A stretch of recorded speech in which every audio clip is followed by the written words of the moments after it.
তবে ফেরাউনকে জ্যোতিষীরা বলেছিল আগেই যে ওই শাম দেশ থেকে একটা আগুন আসছে যে তোমার সিংহাসনকে পুড়িয়ে ফেলবে। এর ফলশ্রুতিতে ফেরাউন যেটা করলো, সমস্ত পুত্র সন্তান যারা হতো এদেরকে তারা জবাই করে হত্যা করত। তো যখন জনগণ বলল যে কাজটা খুব খারাপ, প্রতিবাদ শুরু হলো, তখন 1 বছর গ্যাপ দেওয়া শুরু করলো। 1 বছর মারবে, আরেক বছর রাখবে, আরেক বছর মারবে, আরেক বছর রাখবে। যেই বছর মারলো না সেই বছর জন্ম লাভ করলো মুসা আলাইহিস ইসলামের ভাই হারুন আলাইহিস ইসলাম। ঠিক আছে, উনিও কিন্তু নবী ছিলেন। আচ্ছা, আর যে বছর মারার কথা সেই বছর জন্ম লাভ করলেন মুসা আলাইহিস ইসলাম। এখন আমি খুব শর্ট করে বলছি, অনেক ডিটেলস বলতে গেলে 3টা বেজে যাবে, আজকে আসরও হতে পারে। তো এখন যে বছর মারার কথা সেই বছর জন্ম লাভ করলেন মুসা আলাইহিস ইসলাম। এখন মুসা আলাইহিস ইসলামের মা কিন্তু তখন খুব শঙ্কিত, ফেরাউন তার সন্তানকে হত্যা করবে। আল্লাহ রাব্বুল আলামিন কোরআনের মধ্যে বলেছেন সূরা কাসাসের মধ্যে। কোন সূরা? সূরা কাসাস। আমি 2টা সূরার নাম বলছি, আজকে বাসায় গিয়ে পড়বেন। এই 2টা সূরার মধ্যে সবচেয়ে বেশি হিস্ট্রি আছে মুসা এবং ফেরাউন এই বিষয়টার উপরে। একটা সূরার নাম হচ্ছে সূরা তাহা, এখানে সুন্দর করে ধারাবাহিকভাবে গল্পটা দেওয়া আছে। আরেকটা সূরা হচ্ছে সূরা কাসাস। এই 2টা পড়বেন অর্থসহ। তো মুসা আলাইহিস ইসলামের মায়ের হৃদয়টা খুব শঙ্কিত ছিল যে তার সন্তানকে হত্যা করে ফেলা হবে। আল্লাহ রাব্বুল আলামিন বলছেন যে আমি তার কলবে ইলহাম করলাম। সুবহানাল্লাহ।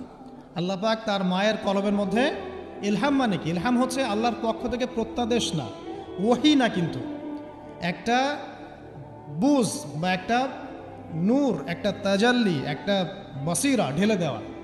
এটা কিন্তু নবুয়ত না, একটা কাজের চেতনা বা দৃঢ়তা আল্লাহর পক্ষ থেকে ঢেলে দেয়া। ঠিক আছে?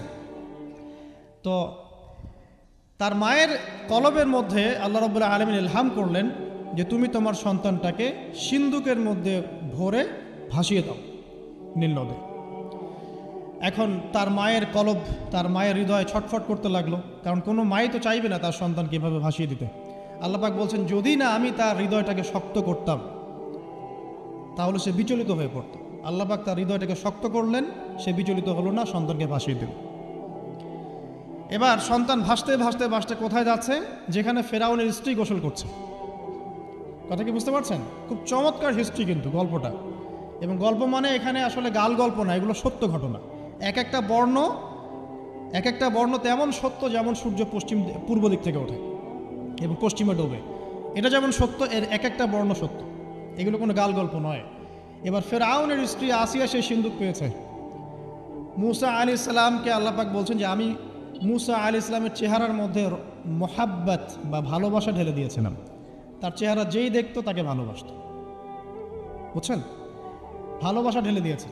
এবার ফেরাউনের স্ত্রী আসিয়া, এখানে আসিয়া নন, অন্য একজন স্ত্রী হয়তো, তিনি বলছেন যে ফেরাউনকে বলছে যে একে আমরা আমাদের কাছে রেখে দিই, হয়তোবা সে আমাদের উপকারে আসবে, অথবা তাকে আমরা সন্তান হিসেবে গ্রহণ করতে পারি।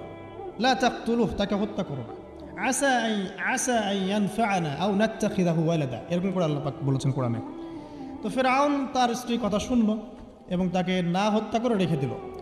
আর আল্লাহ রাব্বুল আলামিনের কি কৌশল! ওয়া মাকারুল্লাহ, যেই মূসাকে হত্যা করার জন্যে বছরের পর বছর হাজার হাজার শিশুকে হত্যা করা হয়েছে, সংখ্যাটা লাখ লাখও হতে পারে, সেই মূসা আলাইহিস সালামকে আল্লাহ পাক ফেরাউনের ঘরেই লালন পালন করতে লাগলেন।